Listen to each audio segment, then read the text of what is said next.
Hola, mi amigo querido. Mira, la semana pasada vimos que existe un conflicto universal, espiritual entre Cristo y Satanás. Las armas no son cañones ni bombas, son ideas, y el campo de batalla es el corazón del ser humano. Ahora, esta semana veremos ese conflicto retratado en la experiencia del profeta Daniel, especialmente en el capítulo 2 de Daniel, aunque vamos a tocar algunos otros capítulos también. Quiero que imagines conmigo la escena que te voy a presentar. Era una tarde triste en la vida de Daniel y sus jóvenes amigos. Los muchachos acababan de ser arrancados de su tierra, de su cultura, de la casa de sus padres. ¿Para qué? Para ser llevados a la tierra extraña y desconocida del rey enemigo Nabucodonosor. ¿Qué les depararía el futuro a esos muchachos? ¿Cuántos años permanecerían errantes en esa tierra ajena? ¿Volverían alguna vez a su hogar? Esas preguntas que ellos se hacían mientras peregrinaban rumbo a Babilonia son preguntas que también nosotros debemos hacer a nosotros mismos. Interrogaciones que tienen que ver también con nosotros. Tú y yo también somos peregrinos, protagonistas del mismo conflicto, porque nosotros también fuimos arrancados un día de nuestro hogar y traídos a una tierra que no es nuestra. Somos esclavos y peregrinos de un mundo extraño, lleno de dolor y de muerte. Sufrimos muchas veces sin saber por qué. ¿Cuál es el propósito del enemigo al causarte dolor si en este momento estás pasando por un momento difícil de tu vida? Ya dijimos que los libros de Daniel y Apocalipsis tienen como tela de fondo la lucha entre Cristo y Satanás. Eso lo podemos ver de manera bien explícita en el mismo inicio del libro de Daniel. Daniel 1:1 dice: en el año tercero del reinado de Joacim, rey de Judá, vino Nabucodonosor, rey de Babilonia, a Jerusalén y la sitió. Es interesante, aquí aparecen dos ciudades en conflicto, Babilonia y Jerusalén.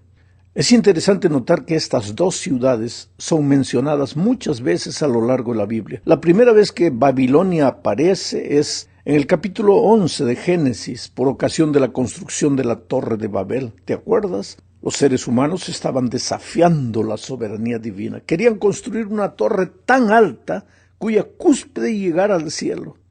¿Te acuerdas que Lucifer también quería llegar al cielo? Bueno, aquí está representado Lucifer en ese intento de la construcción de la Torre de Babel. De ahí viene Babilonia. Jerusalén es la otra ciudad que aparece en el libro de Génesis. Y Jerusalén es mencionada como Salem, la tierra de Melquisedec, sacerdote del Dios Altísimo. Y pues la Biblia nos da suficiente base para tomar a Melquisedec como símbolo del Señor Jesucristo, príncipe de paz. Ahora, ¿te das cuenta? Babilonia, la ciudad de los hombres que se atreven a desafiar la soberanía divina, y Jerusalén, la ciudad del príncipe de paz. Ahora, cuando lleguemos al libro de Apocalipsis, estas dos ciudades volverán a aparecer. Babilonia como la ciudad corrupta que será destruida y nunca más será hallada, y Jerusalén como la santa ciudad que desciende del cielo. ¿Te das cuenta que aunque Babilonia y Jerusalén fueron ciudades literales, son más que apenas ciudades, son también símbolos proféticos? Babilonia simboliza al gobierno de la maldad, de la desobediencia, del error, de la rebelión contra Dios, mientras que Jerusalén simboliza al gobierno de la piedad, de la obediencia, de la verdad. Es necesario también observar que en la Biblia, a lo largo de la historia, Babilonia es enemiga de Jerusalén y hace guerra contra ella. En los días de Daniel, por ejemplo, sitia Jerusalén, la derrota y se lleva los utensilios sagrados del templo. Esta actitud aparentemente inadvertida del rey Nabucodonosor de tomar los utensilios que servían para los cultos al Dios de Israel y llevárselos a su tierra para colocarlos al servicio de su Dios es algo de suma importancia, porque tiene que ver con el gran conflicto de todos los siglos. Con esta actitud, el rey de Babilonia quería demostrar la superioridad de sus dioses. Quien daba las órdenes a partir de ese momento serían los dioses de Babilonia y no el Dios de Judá. La soberanía era ahora del Dios babilónico. Él debía ser adorado y obedecido. ¿Te das cuenta que lo que hay por detrás de esta historia es el asunto de la adoración, el conflicto por la adoración? ¿Percibes la insistencia del enemigo en atribuirse la adoración y la obediencia para él? Obediencia y adoración que solo le pertenecen a Dios. Pero las cosas no se quedan por ahí. La primera historia del libro de Daniel muestra que el gran objetivo de Satanás es borrar completamente del ser humano cualquier vestigio de fidelidad a Dios. Mira cómo empieza la historia. El rey pide jóvenes, Daniel y sus amigos, mentes maleables en formación, hombres en quienes todavía se puede inculcar hábitos, gente que aún podía ser enseñada. Y ahí van Daniel y sus amigos. Aquellos jóvenes habían sido siempre siervos de Jehová, pero ahora son retirados de su pueblo y de su cultura. ¿Cuál es la intención del rey enemigo? Simplemente sumergirlos, a esos muchachos, completamente en la cultura de su país, enseñarles el idioma, las costumbres, la dieta, en fin, llevarlos a asumir la cultura extranjera. El propósito es, dice el texto bíblico, para estar en el palacio del rey. En hebreo, esta frase literalmente dice para estar en pie delante del rey. ¿De qué rey? Del rey Nabucodonosor. El segundo paso del rey enemigo es cambiarles el nombre. El mensaje que Nabucodonosor quería transmitir con esta actitud era claro: yo soy el victorioso, logré lo que quería. Estos jóvenes que un día fueron siervos de Jehová, ahora sirven y adoran a los dioses de Babilonia. Pero el rey no sabía que la batalla de los siglos no se gana por fuera. Él podía cambiar el nombre de los hijos de Dios, pero no podía cambiarles el corazón. En su interior, esos jóvenes hebreos decidieron adorar y obedecer únicamente al Dios Jehová, creador del cielo y de la tierra. El Dios de Israel fue el gran victorioso en el corazón de Daniel y sus amigos. Pero hay un tercer intento para someter la voluntad de los jóvenes hebreos al Dios de Babilonia. Y ese intento fue cambiarles la dieta. Tú sabes que físicamente eres lo que comes, pero intelectual y espiritualmente eres lo que ves, oyes y lees. Esta es una ley natural de la vida. Hoy el enemigo está alcanzando su objetivo de destruir la imagen de Dios en los hombres, cambiándoles la dieta. Los órganos de comunicación que forman el estilo de vida de la sociedad están llenos de las comidas y las bebidas del rey enemigo. Sin embargo, la historia bíblica nos dice que Daniel propuso en su corazón no contaminarse con la porción de la comida del rey. ¡Qué decisión extraordinaria!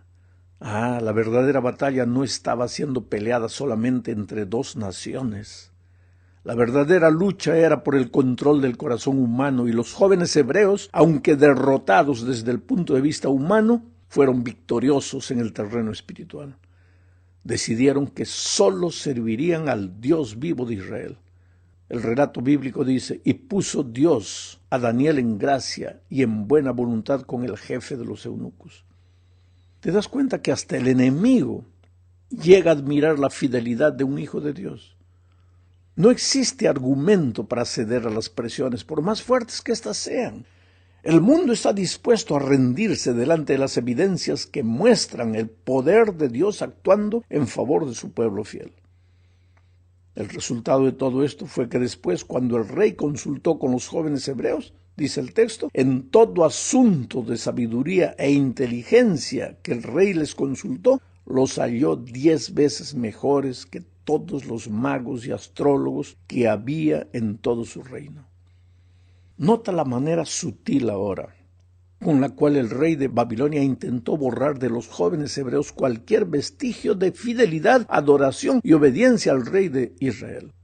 Pero recuerda que aunque Babilonia era literalmente enemiga de Israel, es también símbolo de un poder maligno que intenta hacer lo mismo con el ser humano de todos los tiempos. El arma que el rey enemigo usó al principio con Daniel y sus compañeros fue la seducción.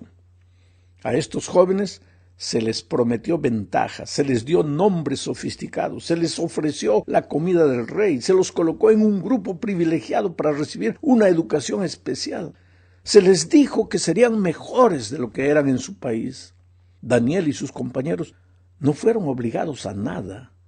El arma que el enemigo usó fue la seducción, la misma que usó con Eva en el Edén. Nabucodonosor no prohibió que estos jóvenes adorasen a su Dios. Lo que quiso es que aquellos jóvenes se adaptasen a la cultura babilónica y sin darse cuenta se olvidasen que eran israelitas. El rey sabía que el ambiente, entre comillas, es poderoso como para absorber completamente a cualquier persona. Pero esa arma no funcionó con los jóvenes hebreos. Ellos decidieron que a pesar de estar en una tierra pagana, serían fieles al Dios Jehová. Y Jesús dijo lo que está en Lucas 16:10. El que es fiel en lo muy poco, también en lo más es fiel. Y el que en lo muy poco es injusto, también en lo más es injusto. Ahora, querido, esto prueba una cosa. Si no eres fiel, si no aprendes a ser fiel a Dios hoy en tiempos de libertad, no vas a ser cuando la persecución y los momentos difíciles de la vida lleguen. Hay que aprender a ser fiel a Dios ahora, cuando nadie nos persigue por causa de la fe. De otra manera no podremos ser fieles a Él cuando los momentos difíciles lleguen. En la segunda parte de este estudio, veremos que Dios le da un sueño a Nabucodonosor. Nadie puede interpretar el sueño, pero Dios usa a Daniel como instrumento poderoso para interpretar el sueño del rey. Pero Daniel no atribuyó la gloria para él, sino que dijo lo que encontramos en Daniel 2:20 al 23. Y Daniel habló y dijo: sea bendito el nombre de Dios de siglos en siglos, porque suyos son el poder y la sabiduría. Él muda los tiempos y las edades, quita reyes y pone reyes, da la sabiduría a los sabios y la ciencia a los entendidos. Él revela lo profundo y lo escondido, conoce lo que está en tinieblas y con él mora la luz. A ti, oh Dios de mis padres, te doy gracias y te alabo porque me has dado sabiduría y fuerza y ahora me has revelado lo que te pedimos, pues nos has dado a conocer el asunto del rey. Date cuenta que mientras el enemigo desea que todos lo adoren a él, o que los seres humanos, pues en la peor de las hipótesis, se adoren a sí mismos, Daniel pasa una vez más por la prueba. Adora al único Dios verdadero.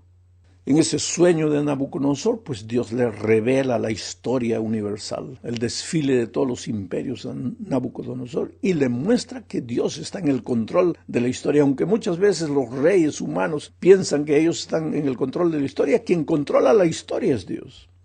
Vamos ahora a la tercera parte. Aquí veremos que al ver que la seducción no logró la adoración y la obediencia de los jóvenes hebreos, el enemigo pasa a usar la amenaza y la persecución. Nabucodonosor es solo una marioneta en la historia. Atrás de él existe un poder maligno que busca desesperadamente la gloria para sí. En el libro de Daniel encontramos dos relatos que no son solamente hechos históricos, sino que son historias, profecías que exponen la manera como Satanás usará a lo largo de los tiempos la persecución y la amenaza para alcanzar lo que tanto desea. ¿Y qué es lo que desea? La adoración y la obediencia de los seres humanos. Ya vimos que en el capítulo 2 de Daniel se registra el sueño de Nabucodonosor. A través de la imagen de una estatua gigantesca, Dios le mostró al rey el desfile de los imperios que dominarían el mundo, desde los días de Babilonia hasta nuestros días. En la interpretación del sueño, el profeta advirtió al rey: tú eres aquella cabeza de oro. Pero el rey se quedó pensando: ¿y por qué tengo que ser solo la cabeza? ¿Por qué tiene que levantarse otro reino después del mío? El rey no aceptó el hecho de que Dios es el Señor de la historia y quiso tomar en sus manos el control de los acontecimientos. ¿Qué hizo entonces?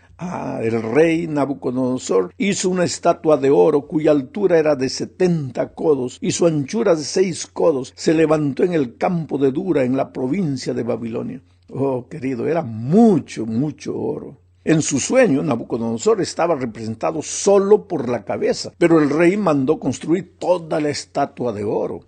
Aquí nuevamente se percibe la lucha por la soberanía. La criatura no se conforma con ser criatura, quiere ser creador. ¿Por qué ser solo una parte de la historia? Quiero ser toda la historia. No importa lo que Dios diga, quiero tenerlo todo en mis manos. Sin embargo, la ambición del rey no para por ahí. Exige dos cosas que solo están reservadas para Dios. ¿Qué cosas? La adoración y la obediencia. El pregonero del rey anuncia Mándese a vosotros, oh pueblos, naciones y lenguas, que al oír el son de la bocina y de todo instrumento de música os postréis y adoréis la estatua de oro que el rey Nabucodonosor ha levantado. Y cualquiera que no se postre y adore inmediatamente será echado en un horno de fuego ardiendo. ¿Y qué es lo que hacen los jóvenes hebreos delante de esta orden? Ellos saben lo que dice la ley de Dios: no tendrás dioses ajenos delante de mí. No te inclinarás a ellas ni las honrarás. En este punto del relato es que aparece otro aspecto del gran conflicto. Gente que no teme a Dios acusará y perseguirá a los que deciden obedecer la ley de Dios. Esas personas fueron al rey y le dijeron: hay 2 varones judíos, los cuales pusiste sobre los negocios de Babilonia, Sadrach, Mesach y Abednego. Estos varones, oh rey, no te han respetado, no adoran tus dioses, ni adoran la estatua de oro que has levantado. Entonces el rey, airado, pues mandó llamar a los jóvenes y les preguntó: ¿es verdad que vosotros no honráis a mi Dios ni adoráis la estatua de oro que he levantado? Y les da a los jóvenes la oportunidad de reconsiderar su actitud, pero para esos jóvenes adorar y obedecer a Dios no es un asunto que se pueda negociar. Aunque el resultado sea la pena de muerte, ellos son fieles a Dios. Y un día, mi amigo querido, de acuerdo con la profecía de Apocalipsis 13, las personas tendremos que escoger entre adorar a Dios o adorar a un poder humano que se cree divino, y el resultado también será la pena de muerte. Sin embargo, en esta historia existe otro detalle. El Estado asume el papel de perseguidor. El argumento para perseguir, encarcelar e intentar matar es que esos jóvenes son una amenaza al orden público por desobedecer las leyes del gobierno. Ahora, esta historia de Daniel 3 es una historia profecía, porque tú verás al estudiar Apocalipsis 13 más adelante cómo al final de los tiempos la historia se repetirá una vez más. El resultado de la insistencia en obedecer a Dios fue la pena de muerte para estos jóvenes. Ellos fueron arrojados a un horno ardiente, calentado 7 veces más que de lo común. Pero allá adentro ocurre algo maravilloso. Las llamas no son capaces de quemar a esos fieles hijos de Dios. Después, cuando el rey mira dentro del horno, ve 4 personas y no 3. Y él exclama: he aquí, yo veo 4 varones sueltos que se pasean en medio del fuego sin sufrir ningún engaño.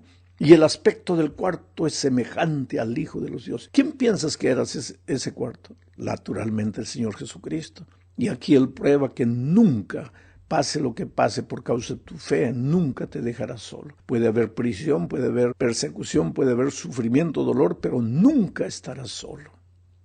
En la cuarta parte veremos que Nabucodonosor finalmente reconoce el poder de Dios.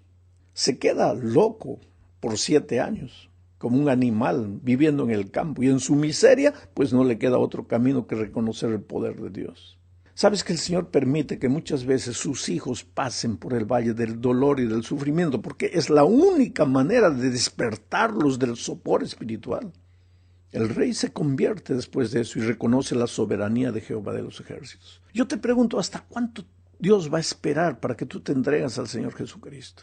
¿Será necesario que tú también te quedes loco por 7 años? ¿Que pierdas alguna cosa? Nabucodonosor perdió la razón. Tú puedes perder las piernas, el dinero, la casa, yo no sé, cualquier cosa. Pero Dios te llama con cuerdas de amor. Si te resistes, pues Dios permite que la propia vida te golpee, porque para ver si de esa manera te despiertas, de esa manera sabes que estás endureciéndote contra Dios. Llegamos al fin de esta lección hablando de la fidelidad de Daniel. En esta ocasión, otra vez, cuando salió un decreto que le impedía orar. Todos están prohibidos de orar. Pues el profeta siguió orando y permaneció fiel a Dios, a pesar de las circunstancias adversas. La gran lección que necesitamos aprender es que la vida no es un mar de rosas para los que desean ser fieles a Dios. Si tú quieres una vida de confort, de comodidad, sin dificultades, sin asperezas en el camino, generalmente esa no es la vida del cristiano. Tienes que tener cuidado, porque si piensas que la vida del cristiano es solo sufrir, eso también es mentira. Dios es Dios todopoderoso y te va a cuidar y proteger. Pero si quieres ser fiel a Dios, tienes que prepararte, porque especialmente a medida que nos acerquemos del tiempo del fin, y eso es lo que estamos estudiando este trimestre, el tiempo del fin. A medida que nos acerquemos del tiempo del fin, el enemigo va a hacer todo lo que quiera. Primero, para seducir a los hijos de Dios a andar en los caminos del enemigo. Y cuando la seducción no funciona, pues la persecución. Si no es por el amor, será por la fuerza. Y te va a obligar prácticamente a andar en sus caminos. Y si aprendes a ser fiel en los tiempos de libertad, serás fiel cuando los momentos difíciles lleguen. Que Dios te bendiga y te acompañe siempre.